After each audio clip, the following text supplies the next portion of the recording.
Hello and welcome to East is Central, the future of Europe.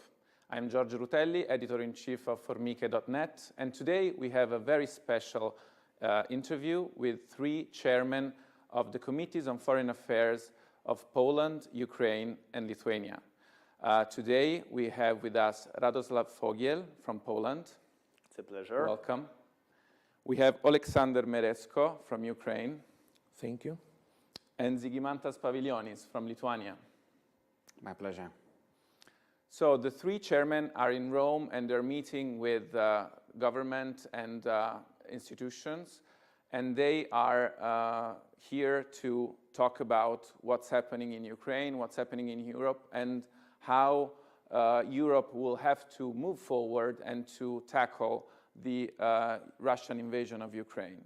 I want to start by talking to Mr. Merezhko and ask him a very specific question. What is Ukraine asking to the leaders of European countries, to the parliaments of European countries, and what is your message today here in Rome? Because what we think, what we feel is that nothing will be the same in Europe and in the world after Russian invasion of Ukraine.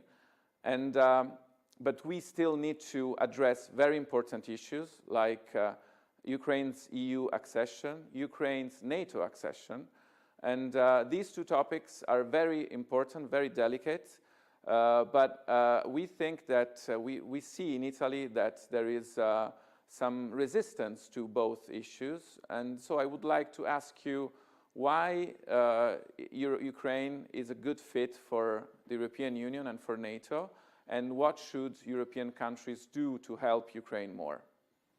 Thank you. First of all, the fate of Europe and the fate of global peace and security right now is being decided in Ukraine, because the victory of Ukraine would mean the victory of peace in Europe and victory of international legal order and restoration of international law in Europe and in the world.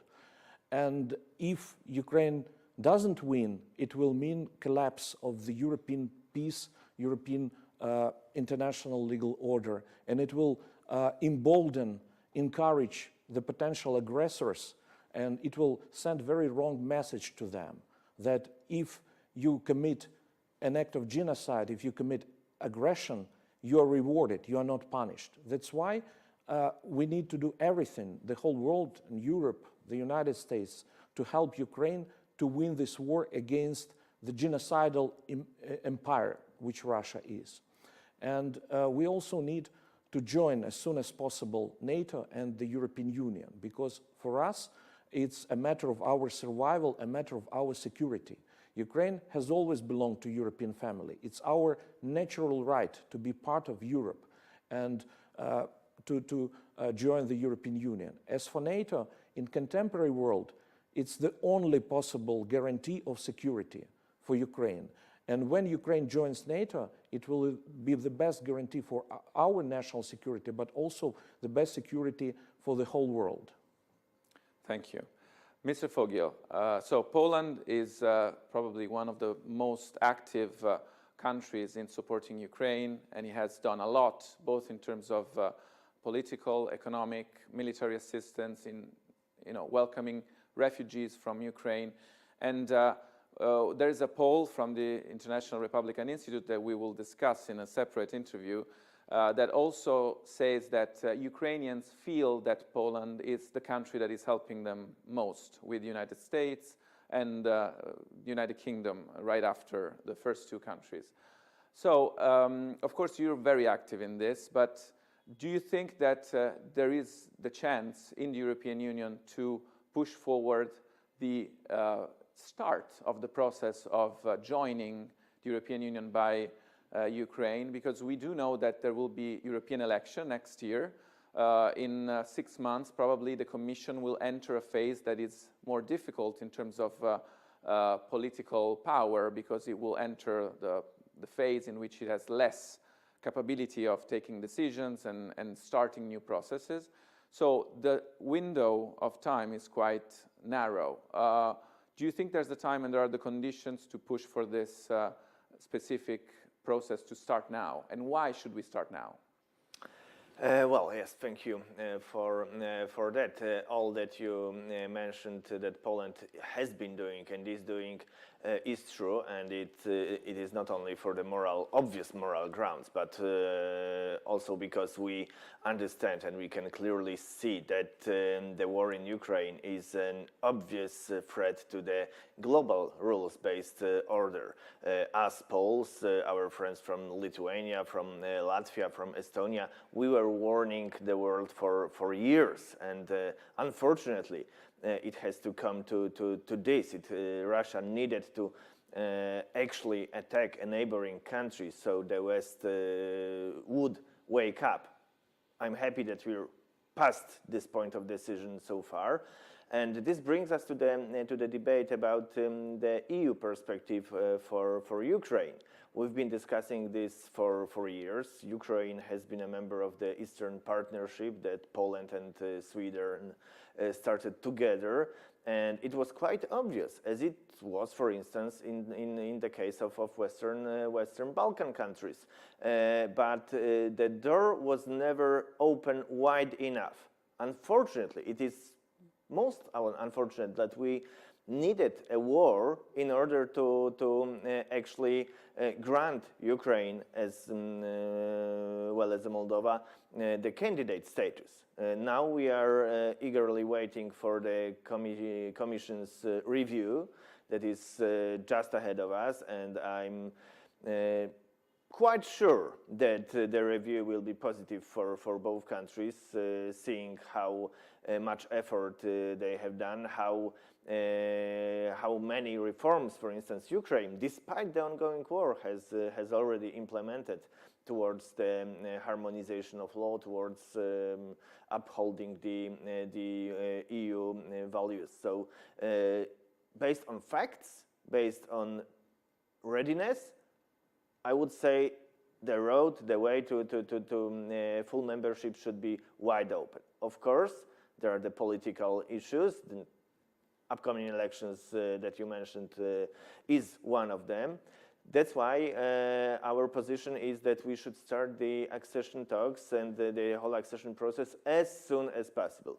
It is beginning of May, so probably doing that with the Swedish presidency is not really possible at this point, but it should definitely be the Spanish presidency that will start the accession talks. We think that Europe should be ready to accept Ukraine. Of course, Ukraine has to meet all the criteria, but there's no debate on that. Ukrainians know that, they agree to that, but we should make a very clear political decision that Ukraine formally is the part of our European family, because factually they obviously are, since they got their independence back from the Soviet Union after it collapsed. But European Union is the obvious way for Western style democracies, and Ukraine is one of them. Yes. Well, this is very interesting because we have two different sides here, and on one side, there's people that say you should go slowly. We should first have Ukraine enact a series of reforms and try to be as aligned as possible to the European Union. On the other side, you have the Serbia case, which has been waiting to get into this process of accession, and this waiting has actually got it closer to Russia than it was. Unfortunately, drifted towards Russia. So. The other side of the argument says that when you start the process of accession, that will give a push both from the European side and the Ukrainian side to find the common path. And until you do not start formally this process, you do not have the same strength, the same will to go to that target. And it's still a target that will take years to be fully accomplished. So there's no rushing. Exaggerated rushing. That's what I am trying to explain also to Italian people, that it's not something that's going to happen next year. There will be time to adjust and to make it so that Ukraine can be a good fit with the European Union. Mr. Pavilionis, so Lithuania is in a very specific position, both politically, both geographically, and historically in this moment. Because it's one of the countries that has been, again, more active in this, in supporting Ukraine against Russia's invasion. And it's also a country that has faced in the past the coercion from China and has faced both Russian bullying and China's bullying. Now you will be hosting the NATO summit this summer. And so we go to this topic, NATO accession from Ukraine. We have seen something quite interesting, the fact that Russia has menaced very bad reactions and very bad consequences to Finland's entering NATO. And Finland, of course, is one of those countries that for many years was neutral, for many years was considered a very sensitive subject that should not enter NATO because that would, create a very risky situation with Russia since they share a quite big border. But now we have seen that after Finland actually was accepted into NATO, Russia has not done much. So do you think that this is a good precedent for pushing for Ukrainian accession to NATO? And do you think that you will be able to have Ukrainians' accession to NATO on the table at the summit in Vilnius, and will it be a starting point? Well, I was thinking when listening to my brothers and your questions, how to explain it better to Italians. And I was Italian desk officer in foreign ministry 30 years ago. I learned Italian language in Università per Stranieri. I learned your culture. And I will start like this. This is an eternal city. Italians, Romans, you've been thinking big. And those nations who are here, they are not newcomers. Today, in Polish embassy, we will celebrate our first written constitution of 1791, our first. Because, like John Paul II was saying, together with Poles and Ukrainians and Belarusians and Jewish communities and all those tribes who lived between Baltic and Black Sea, in the Middle Ages, we created the European Union of the Middle Ages. We were first to experiment with European integration. We were first to create those ecumenical, great Christian unions where Ukrainians were always on our side. And Russia was always attacking our European frontiers because they wanted to create a third Rome. We had one Rome, okay, another, Constantinople, but we united those two Romes into one. We created even Greek Catholic phenomenon. We turned 8 million of Orthodox believers in that time, when in America only 3 million people existed, back to Rome. We created Greek Catholic phenomenon. Ukraine was Greek Catholic. Belarus was Greek Catholic. We call it United Church. So we are not new nations. Vilnius is built by Italian architects. Vilnius University is built by Jesuits from Rome. We are northernmost Catholics who've been defending our values. But at the same time, we are bloodland nations. If you read the books of George Weigel, who was the biographer of John Paul II, he said the biggest number of martyrs on this planet is in our territories, from Baltic to Black Sea. The biggest number of people killed for faith is here. But that's where we are very strong people. That's what Russians didn't understand when they attacked Ukrainians. Those Vikings who lived there from 9th century, they're very strong fighters. They fight for their values. So today we come to Rome and we say, guys, actually we feel at home because you think big like Americans think big. You are the front line of freedom, like we are the front lines of freedom. So for this, you have to be big as De Gasperi was big to build the European Union. So it's not for us to explain you that you have to have strategic answers to attacks of autocratic countries. You have to have an endgame strategy. You have to have a strategy for the victory. Of course, you don't want to turn Ukraine into next Afghanistan. Of course, you don't want us, NATO troops start dying there every day. Today, they die for our freedom. The only thing we ask, please extend that strategic thinking, like Radek said and Oleksandr said, Let's start accession talks, to unite the Rome, and let's open the doors for NATO membership, because it's an existence of our strategy. It's our fear in front of Putin. When we heard him in Munich in 2007, he said, oh, if NATO enlargement is happening, it will be the war. He was lying. He is a pathological liar. Because it's exactly because we didn't enlarge NATO to Ukraine, he attacked Georgia and Ukraine. Because he attacks the weakest, he attacks the only, the countries left in the corner. But if we stay united with you, with the Italian nation, if we stay strategic, those autocratic aggressors, they're failing immediately. The moment we unite, they stop the war, and we can stop the war. So end of the war is our responsibility. So that's why we hope when your Italian Prime Minister, first time in our history, no Italian Prime Minister ever landed in Lithuania created by Jesuits from Rome.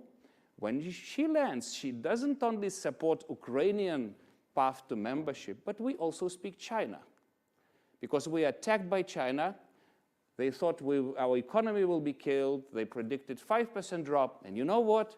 We are building chips factory close to Vilnius airport. So I hope when your Prime Minister is landing in Vilnius, she sees that chips factory from the big distance, because that's the only chips factory we build with Taiwanese technology in European Union. Our economy is growing. We are making the most innovative economies with Indo-Pacific countries. And you know what?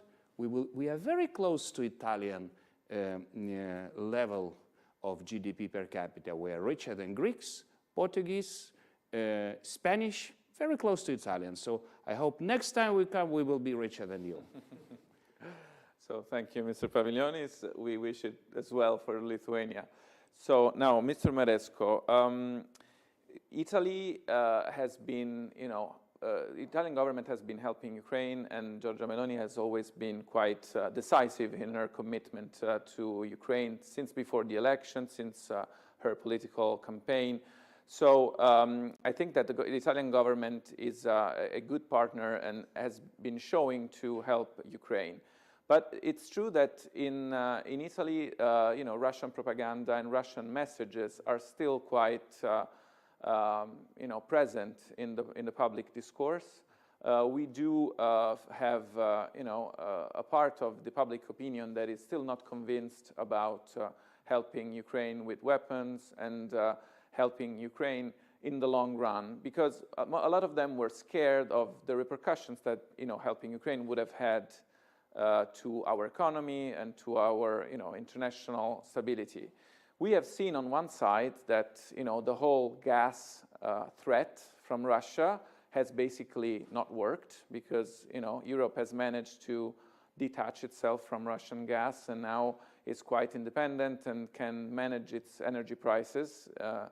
But at the same time, some of this debate is still active in Italy. What do you say to Italians to let them understand, what can Russian propaganda do and why it's so important that we help Ukraine win this war and, realize that what we are doing now, it's not just to help Ukraine, but, it's the base for the future of Europe. Yeah, Russia is waging the so-called hybrid war, not only against Ukraine, but also against the whole Europe. And Russia has been pumping lots of money in the propaganda machine. Russia is using everything as an instrument, as a weapon, including gas, including information, and so on. That's why we should resist this disinformation and Russian propaganda. It's crucially important because they're desperate, especially right now, and they're using all their possibilities, and including politicians, unfortunately. But we should remember one very important thing when it comes to providing assistance, especially military assistance to Ukraine. Ukraine now is a victim of genocide, which has been committed by Russia in a very ruthless way. Russia is targeting deliberately civilians. It's a war against people of Ukraine. Russia is waging war against Ukrainian children, Ukrainian women, and the goal of Russia is to erase Ukraine from the map of the world. That's why It's a genocide by its definition. I'm professor of international law, and we remember Convention of 1948 on the prevention of genocide. It is obligation of each country to prevent genocide. And when Italy is helping Ukraine, when Italy is providing military assistance, you are saving lives of children, women in Ukraine. It's morally right to provide the victim of genocide, the victim of aggression, with the necessary weapon to defend ourselves. It's morally right. And second thing, Russia would never stop. It's a nature of any empire, especially genocidal empire. Russia will continue to wage war against other countries. That's why the only way to stop Russia is to give all necessary support to Ukraine, including ammunition, heavy weaponry, and so on. We are defeating Russia. We're beating Russia, even though we're smaller. But we're doing this. But we desperately need your help and support. Thank you. Mr. Fogiel, this event, we called it East is Central, because something that is quite new since the Russian invasion of Ukraine is that I think that the balance of not only power, but also the balance of the European spirit has moved eastward, has moved to these countries, Poland, Czech Republic, the Baltic states, who have shown that they, probably some of it is because they're newer members of the European Union, so they feel the impact of European Union membership and collegial spirit. But at the same time, they have been showing that they help Ukraine with more resources compared to their GDP, compared to the Western countries. They are actively defending and actively promoting the Ukrainian cause everywhere in Europe. Like you are the proof today. You're now in Rome, but you have participated in other meetings in the other European capitals to bring this message and to, shake also politicians from other countries and to let them understand what their commitment means for the Ukrainian cause. Do you think that there will be some kind of resistance by the Western countries with this push coming from the East? Because I think that, also, public opinion in the East is more favorable to the European Union than in the West. So it's not only something at the political level, it's also at the popular level that the European Union importance and future depends also on what's happening right now and on the unity that we are showing in supporting Ukraine. So do you think that the new spirit of European unity, which we've been looking for in the past 10, 20 years, because it looked a little bit, on a downside, on the downhill, will come from the East? And how are you going to, push for a more active and more predominant role of Eastern countries in the political decision-making? Before I answer that, let me just add a few points to what Oleksandr said before answering your question about the disinformation, propaganda war, and the public opinion. I would say it's a very good rule of thumb, I guess. Every time you hear someone saying that we should be very careful, we should try to balance the things. We should actually consider the whole thing more complicated than it is. We should go slowly because we have business issues and so on and so on. Every time you should ask yourself a question: cui bono? Who profits from that?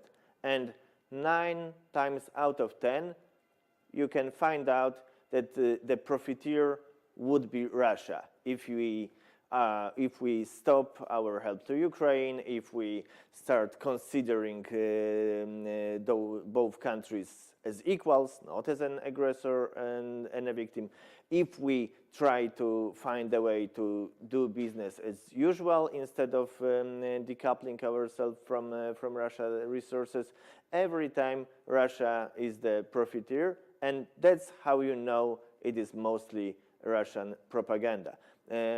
If any European public opinion, if any European nation have some doubts regarding the help of Ukraine, what can happen, what can be the consequences, we should ask ourselves a different question. What will be the consequences of not doing it? Because if Ukraine fails, if they fail to stop Russia, then we can clearly see it won't end then. It will be probably Moldova, it will be definitely Georgia, but not only. If Russia sees that the Western countries, NATO, European Union, is still doing nothing in order to stop them, then they will try to test us even more. They will try to test if NATO is a thing. If they would attack Estonia or Lithuania, would NATO react? Of course NATO would react. But then we would have not Ukrainians fighting for their freedom and ours, we would have NATO countries, Poland, Lithuania, Italy, Spain, and many, many others fighting for their freedom. So if we don't do everything that's possible right now, the things will get worse. And of course, our part of Europe probably understands it a bit more, a bit better, because of our history, because of our experience, because hundreds of thousands of our compatriots were killed by Russians, by Soviets, or by Russians again, as it was in Vilnius when they started shooting people after Lithuania wanted to be independent. We know that, we have this experience, and we're ready to share it with our partners. And it shouldn't be perceived as a rivalry. It's not us against Western countries, against the older EU members. It is us proving that we are committed, that we are ready to do our part, that we not only expect our partners from the US, from Southern Europe, from Western Europe to help us, but we also bring a lot to the table. We can be the litmus test of what's going on in Russia.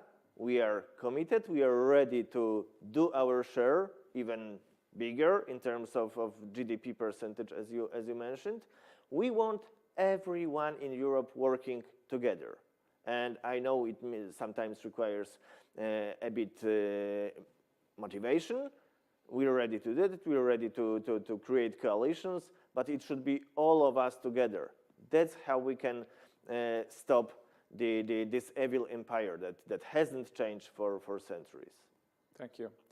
So, Mr. Pavilionis, as your colleague mentioned, if Ukraine was not, helped by the European Union, Russia would have probably started invading other countries, or continued within its imperialistic, track. We have seen that NATO's reaction and the European reaction to Russia's invasion has also changed probably plans in China, because with Taiwan, everybody was saying that as soon as they saw in China what was the European response and the Western response to Russia's invasion, then things have also changed in Beijing in how they saw the potential of more aggressive behavior towards Taiwan. So, do you think that NATO will be, committed to Ukraine, but also will start to look at the Indo-Pacific region in a different way? And you've known, the area, you've worked in the area. Do you think that is also a message that is going also to the other side of the world, and showing this commitment to Ukraine is also a very important point for the Western, and I mean the Western by United States, Europe, and a coalition that is supporting right now Ukraine, also to what's going to happen in Asia and the rest of the world. I again want to apologize for my next answer. Maybe I'm morally preparing for our forthcoming meeting with the Secretary of State of Holy See tomorrow. My dissertation is about metapolitics of the Church, like how John Paul II, Benedict XVI created Europe whole and free, tried to create. And responding to your previous question to Radek, you remember how Italian Vatican, was not so sure, is it really time to elect the Polish Pope? But he was the element who represent our freedom-fighting spirit. And when he came to Holy See, together with very much Italian context, I would say, he changed the world. He immediately united with Reagan. He created the Holy Union against the communism, because he had this moral value to say what is truth, what is evil, what is bad. Before, the West was kind of playing this realpolitik game.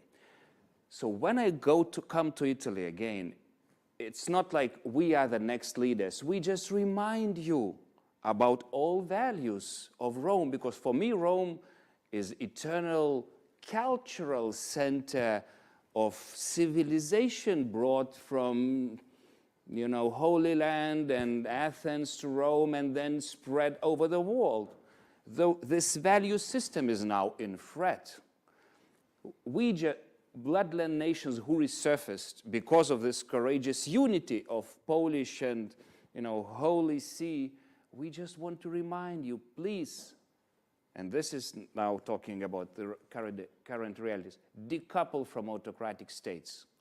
It was stupid, naive, and dangerous to to share all your money and markets with autocratic states, to make money with evil KGB empire, and to do the same with Chinese. You are just feeding the tiger. If you think that you can change morality of killers, thieves, communists, and KGB by feeding them, naive. John Paul II understood it. Reagan understood it. That's why he said, tear down this wall. I name it evil empire. So when Rome will start speaking our language, we will defend rules of the game created by ancient Rome, because they are in threat. Because yes, replying now specifically, Xi wants to conquer Taiwan during his lifetime. And he is now watching to this Russian experiment. He has no military experience. The only military experience is Russian. Russian instructors were building Chinese armies. And if those instructions now are dying in 2 weeks, because all instructors are already dead, they are now killing their own sons after 2 weeks of training. If this is ending like we want to end, we just want to stop this empire and say, no, Xi might think twice. I don't think that he will attack Taiwan. But if not, 670, how much it's left till his end of life, and we will see. But people are saying in 2-3 years it might happen. Tell me, is Italy ready for this war? If you wake up tomorrow, what will happen with your economy? That's why I like your prime minister. I like Giulio Terzi, whom I know from Washington, his thinking. I like what Tremonti thinks, it's time to decouple. And you better listen to those Baltics and Poles and Ukrainians now when it's not too late. Some countries, they were not listening to what we are telling on Russia for 2 decades. When Putin rose to power in 2000, together with late Lech Kaczynski team, I was deputy foreign minister, we've been coming to Rome, to Paris, to Berlin and praying, what are you doing? Why do you extend post-PCA agreement, another great agreement, with Putin who is killing democracy in Moscow? Please don't do it. They didn't listen. We had to veto it together with Poles. I was the one also to veto it. And they were saying, you are crazy. Oh, your brains are damaged by Soviets. Not. We were telling the truth. And please listen to us, including on China. It's not too late. That's why in Vilnius summit, 1/3 of time will be devoted to Indo-Pacific. We will see Korean president, the one who sang so well with Biden in Washington. We will have Japanese prime minister. I had all those leaders. They will come to Vilnius. 1/3 of time we will think what to do. And did you notice that NATO just opened an office in Japan? This is important because this is the only organization that saved the peace on this globe for 75 years. The only can do it globally. So let's think globally. Let's build global NATO. Let's defend values and democracies invented by Rome and spread in the world. We are the front lines of you. Maybe we are too, we say it in a strange way, more radical way, but even for this we need alliance with you. I need Italians to come to New Rome of today, to Washington, and tell the same in a less maybe passionate way, but I need you to say it, because then maybe Americans will take us even more serious, and they will not waste all opportunities, and they will not have Pearl Harbor. Maybe we can prevent them from having another Pearl Harbor of civilization that is just happening in front of our eyes. Thank you. Thank you to the three of you. Thank you to Mr. Fogiel, Mr. Merezhko, and Mr. Pavilionis. I think that your message was loud and clear, and that's the purpose of today, was to listen to your points of view, listen to your very passionate and very current and very urgent ideas. So thank you from me, and thank you to the listeners, and we will see you very soon. Thank you.